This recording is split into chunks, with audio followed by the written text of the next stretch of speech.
और मैं उनको And now I प्रेसिडेंसी का गेवल सौंपता हूं।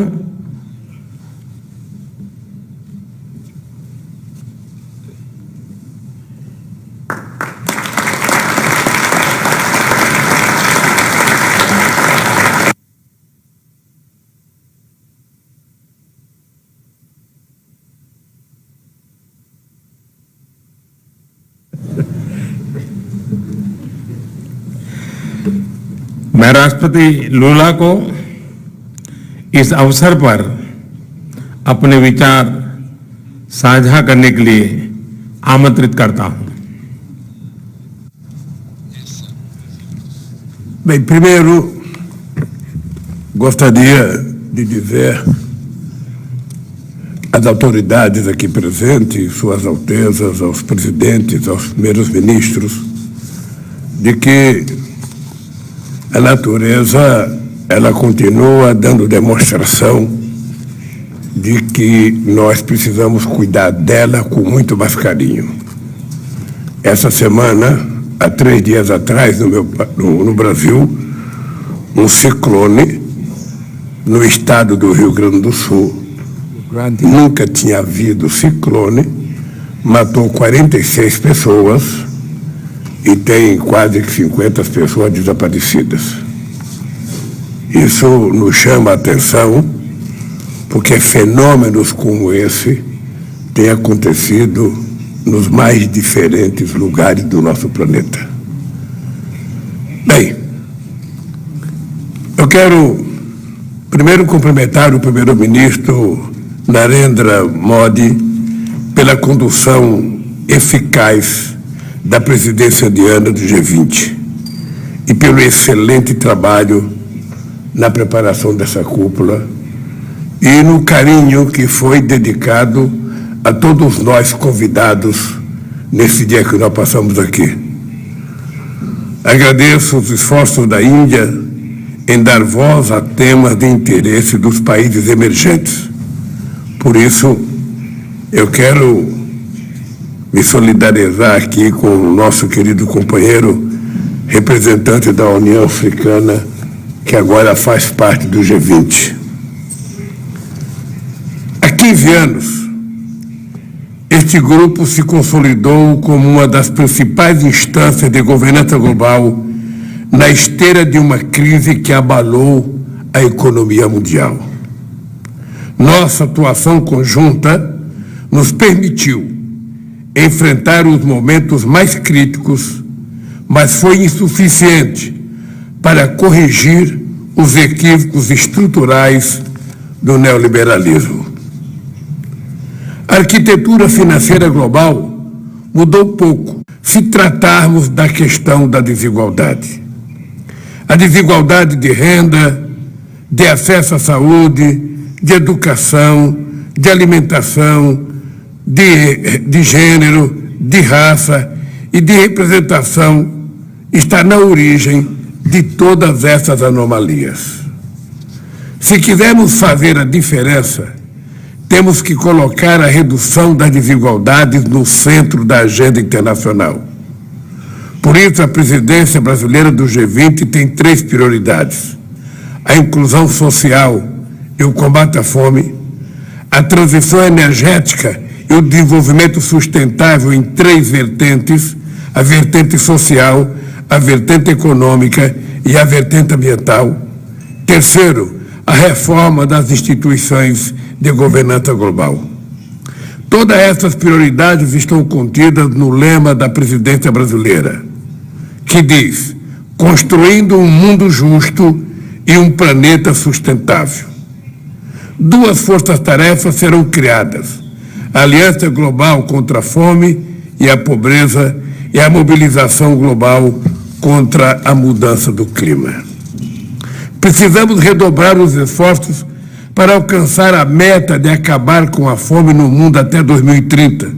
Caso contrário, estaremos diante do maior fracasso multilateral dos últimos anos. Agir para combater a mudança do clima exige vontade política e determinação dos governantes e também recursos e transferência de tecnologia. Queremos maior participação dos países emergentes nas decisões do Banco Mundial e do Fundo Monetário Internacional. A insustentável dívida externa dos países mais pobres precisa ser equacionada. A OMC tem que ser revitalizada e seu sistema de solução de controvérsias precisa voltar a funcionar. Para recuperar sua força política, o Conselho de Segurança da ONU precisa contar com a presença de novos países em desenvolvimento entre seus membros permanentes e não permanentes. A comunidade internacional olha para nós com esperança, porque reunimos o G20, economias de países emergentes e países desenvolvidos. Representamos 80% do PIB global, 75% das exportações e cerca de 60% da população mundial. Para assegurar que o G20 atue de forma inclusiva e coerente, o Brasil pretende organizar os trabalhos em torno de 3 orientações gerais. Primeiro, nós vamos fazer com que as trilhas políticas e de finanças se coordenem e trabalhem de forma mais entregada. Não adianta acordarmos a melhor política pública se não alocarmos os recursos necessários para a sua implementação. Segundo, nós temos de ouvir a sociedade. Não existe governo sem sociedade. A presidência brasileira vai assegurar que os grupos de engajamento tenham a oportunidade de reportar suas conclusões e recomendações aos representantes do governo.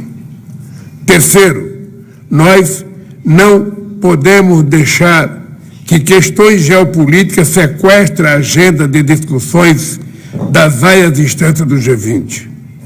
Não nos interessa um G20 dividido. Só com uma ação conjunta é que podemos fazer frente aos desafios dos nossos dias.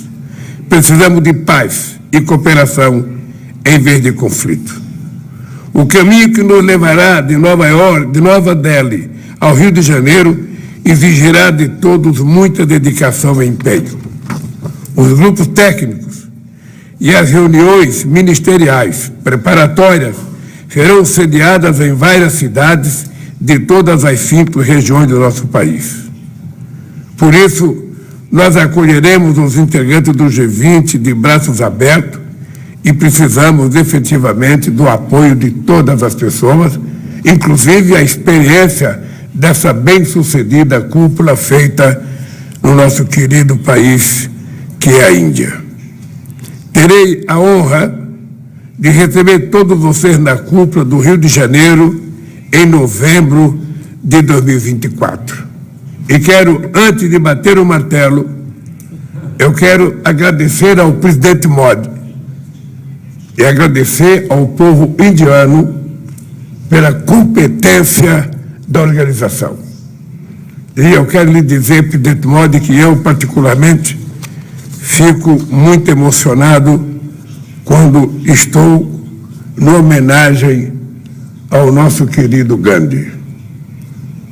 Todo mundo sabe que na minha vida política, Mahatma Gandhi tem muito significado, porque a luta pela não violência é um exemplo que durante muitas décadas eu segui quando estava no movimento sindical.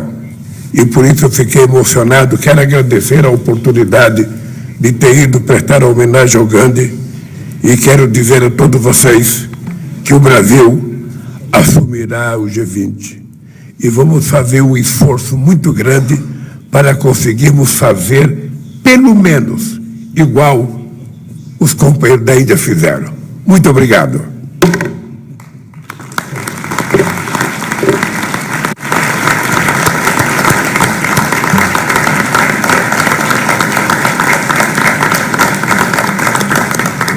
Your Highnesses, Excellencies, जैसा आप सब जानते हैं, भारत के पास नवंबर तक G20 presidency की भी जिम्मेदारी है। अभी 2.5 महीने बाकी हैं। इन 2 दिनों में आप सभी ने अनेक बातें यहां रखी हैं, सुझाव दिए हैं, बहुत सारे प्रस्ताव रखे हैं। हमारी ये जिम्मेदारी है कि जो सुझाव आए हैं उनको भी एक बार फिर देखा जाए कि उनकी प्रगति में गति कैसे लाई जा सकती है। मेरा प्रस्ताव है कि हम नवंबर के अंत में G20 का एक वर्चुअल सेशन और रखें। उस सेशन में हम इस समिट के दौरान तय विषयों की समीक्षा कर सकते हैं। इन सब की डिटेल्स हमारी टीम आप सभी के साथ शेयर करेगी। मैं उम्मीद करता हूं कि आप सब इससे जुड़ेंगे। योर हाइनेसेस, एक्सेलेंसीज, इसी के साथ मैं G20 समिट के समापन की घोषणा करता हूं। One earth, one family, one future का रोड मैप सुखद हो। स्वस्ति अस्तु विश्वस्य, यानी संपूर्ण विश्व में आशा और शांति का संचार हो। 140 करोड़ भारतीयों की इसी मंगल कामना के साथ आप सभी का बहुत बहुत धन्यवाद।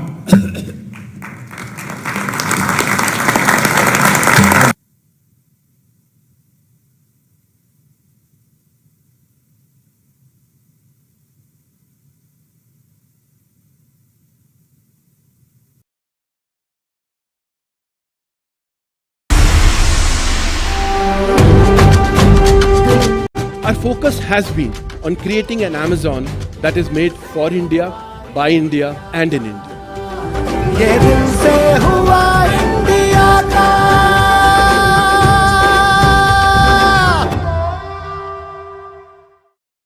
I fundamentally believe for every political party, its time has to come. 10 years of Modi ji, if you are not able to bring BJP in Tamil Nadu, how will you bring? BJP is expanding now. We are in the expanding phase. We are having a booth president. We are going to all parts of Tamil Nadu. We have lost a sitting general secretary of the party who was hacked to death outside his home by Islamic fundamentalist. Till now, we have lost more than 100 karyakartas. So from the outside perspective, for people who say Tamil Nadu is a very safe state, Tamil Nadu is a state where terror exists. What the way DMK is trying to do it, they will try to make it, again they will try to play the Delhi versus Tamil card. That is the only card left in their armory. They don't have any other thing. For them, they have created an impression of Delhi as if in Delhi some 4 or 5 robbers are sitting inside a room and they want to loot each state and take money into it. You put a shoe and a t-shirt and a jeans pant, you walk, people call that as Padayatra. I think Padayatra is not that. Padayatra should have a larger purpose, madam. It is not you are angry with Modi ji, you want to do it. You are angry with this, you want to do it. Lot of media, especially from Delhi, is focusing on the governor's speech. But we have to understand what happened before the governor's speech. The governor was made to feel unwelcome. They spoke ill of governor in the well of the house. They say the governor has added some lines to it and given his own speech. He did not add a single line of his own. This watch is something which I wanted to wear because the watch is of the Rafale cockpit. A party in power is asking a common man show the bill, which of course I am showing April, the day I start my Padayatra. I try to push some things very fast. I am not like a traditional politician who will allow things to mature. I want to put more firewood and cook faster. But right or wrong, that is my style, madam. Namaste, Jai Hind. Welcome to another edition of ANI Podcast with Smita Prakash. Today my guest is Annamalai Kuppuswamy, the state president of the BJP in the southern Indian state of Tamil Nadu. Annamalai hails from the Karur district in Kongu region of Tamil Nadu. He's an engineer, holds a master's degree in business administration from the Indian Institute of Management and then became a police officer in 2011. Not content with a successful 8-year stint in the Indian Police Service, Annamalai joined the BJP in 2020 and within a year he was appointed the president of the state unit. Annamalai ji, you are emerging as one of the sharpest young politicians in the country. Whenever somebody talks about young politicians who are going to matter by 2024, your name is taken in that. in the South, the BJP has not really managed to make much inroads over the past several decades since its existence. You are seen as this white ray of hope by your party in Tamil Nadu. So, what is it that is your brief, and what are you expected to deliver in Tamil Nadu? Thank you so much, madam, for having me in your podcast show. I fundamentally believe for every political party, its time has to come. Whatever we push and pull, certain conducive factors has to be there for a political party to emerge. If you look at Tamil Nadu, for a long time we had big stalwarts there. People like Jayalalitha madam, people like Karunanidhi Ayya. They're like very people bigger than their shoes. People who can pull crowds. People just thought they can't do any wrong. That is the kind of confidence they generated over the last 40, 50 years. Correct. Very importantly, Dr. MGR. Now, what has happened in the last 4-5 years, we see a lot of vacuum in Tamil Nadu. Though a lot of parties are fighting for that space. And they need a larger than life leader kind of. Tamil Nadu people are always used to this kind of an impression. You need a larger than life leader. So now our Honorable Prime Minister Narendra Modi ji exactly fits into that role. 9 years into governance. All the central government schemes are reaching that maturity level. People are seeing in their own eyes the transformation. Tamil people generally, it takes a little bit time for them to get warmed up. If you look at Dr. MGR himself, he acted in movies for a long time. He was in DMK for a long time. Then he started a party in 1972. 5 years later, he came to power. There is no that instant hero in Tamil Nadu. They take time to warm up to you. Once they warm up, then sky is the limit. For Modi ji, people have warmed up to him. They have accepted him. They have seen him for 2 different elections now. So 2024, we fundamentally believe Modi ji is going to fill that big vacuum in Tamil Nadu. That's how I see it. The brief is very clear, madam. To spread the party. The party has to go to all parts of Tamil Nadu. 39 Lok Sabha constituencies. We have to go around everywhere. The party is traditionally strong in some parts of Tamil Nadu. We are strong in Kanyakumari, where we have produced MPs. Nilagiri we have given MPs, Coimbatore we have given MPs, Trichy we have given MPs. So now we have to spread out tier 2 cities to the village level. That is the work we are doing as of now, ma'am.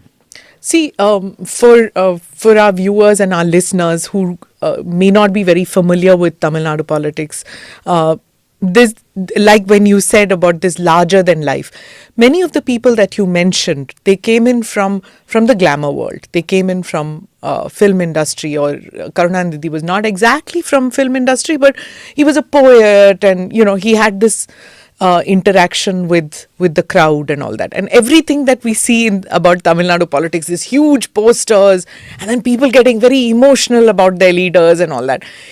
Politics is very different from the rest of the country, isn't it? Telgi के बारे में सुना है ना? मेरे को पैसे कमाने का कोई शौक नहीं है, क्योंकि पैसा कमाया नहीं, बनाया जाता है.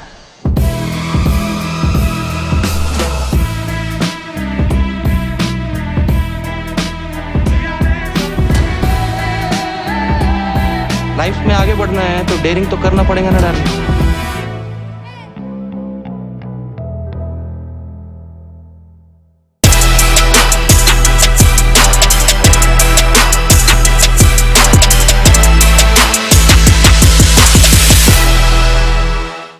I partly agree with you, madam. It is true. We are definitely different from the rest of the country. And the initial part of Tamil Nadu, 1919, the Justice Party came to power in Tamil Nadu. Till 1947, with the British control, we had some form of a government. Post 1947, we had some of the great stalwarts in Tamil Nadu. You look at iconic statesmen. People like Rajagopalachari, people like Karmaveerar Kamaraj Raya. That was a different era and time. So those people occupied the mind space. 1965, post the Hindi agitation in Tamil Nadu, things took a sharp U-turn. Till then it was more like Tamil Nadu was part of the national mainstream. When Rajaji was there, part of the national mainstream. Kamaraj Raya, part of the syndicate and very big leader. So Tamil Nadu was never far away from India. It was always connected. The schemes were coming. And people were dictating up to the Delhi politics also. People sitting here were dictating Delhi politics. 1965, post the Hindi agitation and the sharp U-turn that happened, Tamil Nadu was seen from the outside as a state that is slightly away from the mainstream India in terms of politics, where it is a separate politics. It doesn't matter who's coming in Delhi. There people vote very differently. So that, a very careful political vacuum which arose after the Hindi agitation, The DMK party smartly captured it. Karunanidhi, all said and done, he was also a great person in the media industry, in the cinema industry. He wrote screenplays, very powerful dialogues for n number of movies, for which Dr. MGR acted as the hero. And the connection for them, they all came together. Annadurai, who was the first Chief Minister of Tamil Nadu, the Dravidian Chief Minister 1967, he was also very popular writer and a speaker. So from then onwards, it is one after the other. It is Karunanidhi, then Dr. MGR, then Jayalalitha. It is like that it is going. But we all have to understand, madam, when larger than life leaders, the shelf life, once it is over, it's a matter of time. For them, the parties go through some sort of a struggle because the next leader can't match up to their standard. And nobody could match up to Kalangar's standard. Nobody could match up to Dr. MGR's standard. But Jayalalitha madam came up because she was also came up the hard way. Now in the current field, I don't see any larger than life leader in Tamil Nadu who will occupy that mind space, and people simply will blindly trust them. He cannot do any wrong. That is the kind of image people had for them. So in this space, the politics is going to be very, very different, ma'am. Not the old style of politics now. Well, I'll agree with you that, you know, the larger than life figures era might be over as far as Tamil Nadu politics is concerned. And you are saying that it's Modi ji. Even I'll come to the language issue later in the podcast. But when we are talking about larger than life figures, it was said when Karunanidhi passed away, when that, you know, he is different. That era is over. His progeny will never be able to have that kind of. But then Stalin won. And he's there, and he didn't have that kind of an image. He didn't have that kind of a fan following. But he won. How come he managed to capture that? Tamil Nadu, generally when parties come to power, ma'am, you see a sweep. Lok Sabha elections also, you see one-sided sweep that normally happens in Tamil Nadu. Previously when you see this kind of a transition between DMK and ADMK in each of the election in a 5-year cycle, you see a good number of seats, 140, 150, 170, up to 182. We have a 234 member assembly. And this election was the most closely fought election. DMK came to the election with a 12-party alliance. The net difference between the DMK alliance and the ADMK alliance was a matter of 2.1% total vote share. And the 45 seats which the ADMK alliance lost, if you count the margin, it is 2.4 lakh. So if you do a very nuanced analysis of Tamil Nadu politics, it is all becoming very closer. Parties are vying for that space. And this itself is a sign that you will not see a sweep anymore in Tamil Nadu. Like Jayalalitha sweep, Karunanidhi sweep, MGR sweep, that was the Lok Sabha and Assembly performance. So 2024 has given a very clear indication. DMK, despite 10 years out of power, 10 years they were in power, and 2019 they had a big sweep because they were able to generate some sort of a wave in Tamil Nadu. 2021 was very close, very, very close. As I said, the numbers, if you look at it, very close, ma'am. So I would say that clearly points to a new emerging trend that people will see politician as a politician. They will see who you are, what you are speaking, what are the other parties and everything, and they will not blindly trust you. Okay, 10 years, Jayalalitha is out of power, please give her a chance. That was the old time. And Tamil politics also, ma'am, traditionally the opposition parties never play a big role in Tamil Nadu. 4 years they keep quiet. 5th year they emerge, they issue some paper statements. They do 2-3 protests before the election, they sweep. So that is also Tamil Nadu will not see. That was the trend for the last 30-40 years. You will not see an aggressive opposition in Tamil Nadu. You haven't seen for a long time. So this splintering of votes that you're talking about, or the splintering of loyalty maybe towards the political party, if that is happening since 2019, so you are going to change that trend. You, in the sense, the BJP has decided to take advantage of that splintering and not wait till the next election. Isn't that what it? The way I look at is for a party to go, we have to have a very clear presence in the grassroots, madam. That is very important. We have about 68,000 booths. You got to have a very strong presence in those booths. BJP is expanding now. We are in the expanding phase. We are having a booth president. We are going to all parts of Tamil Nadu. Till then, it was always a problem. For BJP, when these two major leaders were there, you never got people for the booths because people are addicted to some sort of a political phenomena. For the first time, we are seeing our booths getting filled, our president's slot getting filled. So it is more on the expansion side. The second problem for BJP to immediately fill up the gap per se is, you are taking on an MLA contestant from the BJP who's a 5-time MLA.